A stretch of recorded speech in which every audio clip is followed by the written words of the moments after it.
Bonjour à tous, j'ai choisi de vous parler d'une œuvre majeure de l'Art Nouveau, l'affiche Gismonda d'Alphonse Mucha. Alphonse Mucha a excellé dans l'illustration, les bijoux, la décoration intérieure. Cette affiche va changer sa vie dans la nuit du 24 décembre 1894.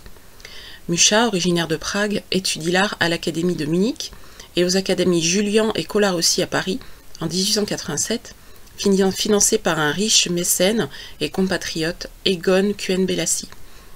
L'aide financière s'arrête en 1889 et contraint l'artiste à travailler pour subsister.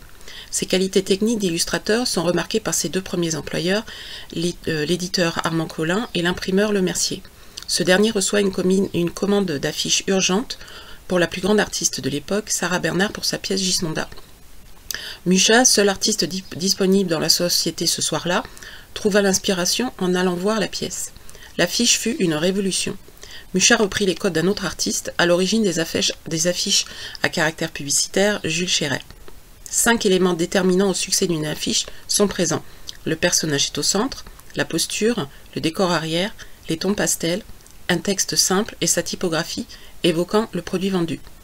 Mucha rajoute des symboles de l'Art Nouveau, comme la présence de la femme, très illustrée à l'époque quelle que soit sa catégorie sociale, les drapés ou l'omniprésence de la nature.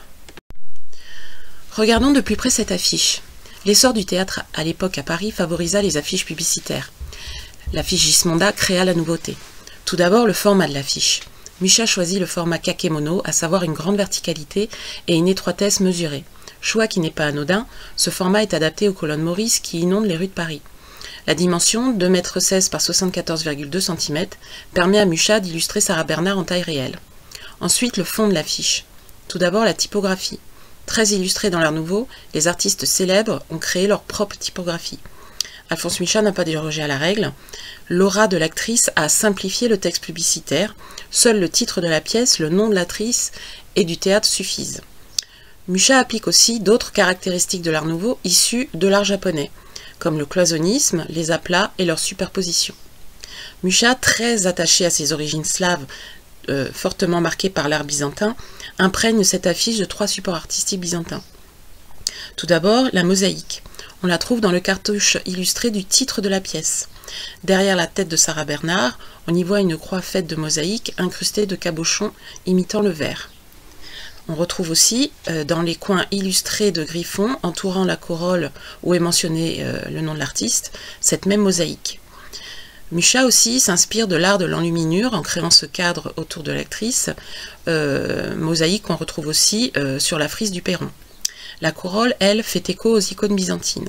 Cette corolle permet de centrer l'attention sur le visage de l'actrice. Parlons enfin de Sarah Bernhardt elle-même. Tout d'abord, son expression faciale. Une auréole d'orchidée sur une chevelure sobre, se confondant avec l'arrière-plan de son nom, Sarah Bernhardt montre un visage et un cou d'une couleur diaphane. Associé à un regard nébuleux et énigmatique, Mucha illustre ici son grand intérêt pour l'hypnose. Ses visages aux couleurs fades et ses expressions vagues sont courantes dans ses œuvres. La tenue de l'actrice. Mucha représente Sarah Bernhardt dans une tenue byzantine traditionnelle. L'actrice est vêtue d'une robe appelée stola, faite d'un tissu brocart, une soie brodée de fils d'or ou d'argent. Il n'hésite pas non plus à inclure un col en V, détail vestimentaire réservé à la cour à l'époque. Mucha semble ici évoquer le statut iconique de l'actrice. La robe se finit par un drapé nonchalant.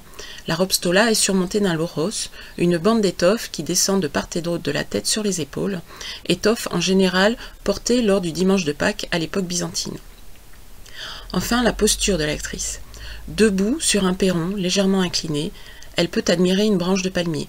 Sa posture n'est pas sans rappeler les femmes des estampes japonaises. La façon dont l'actrice tient la palme est un détail récurrent dans le travail de Mucha.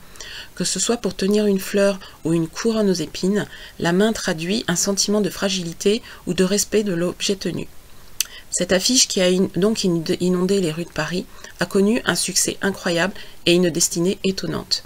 Les affiches étaient arrachées de leur support par des admirateurs et autres collectionneurs. Sarah Bernhardt signa un contrat de travail d'une durée de 6 ans avec l'artiste. Mucha illustra l'artiste dans de multiples pièces à succès, et ce, jusqu'aux États-Unis. Je vous remercie.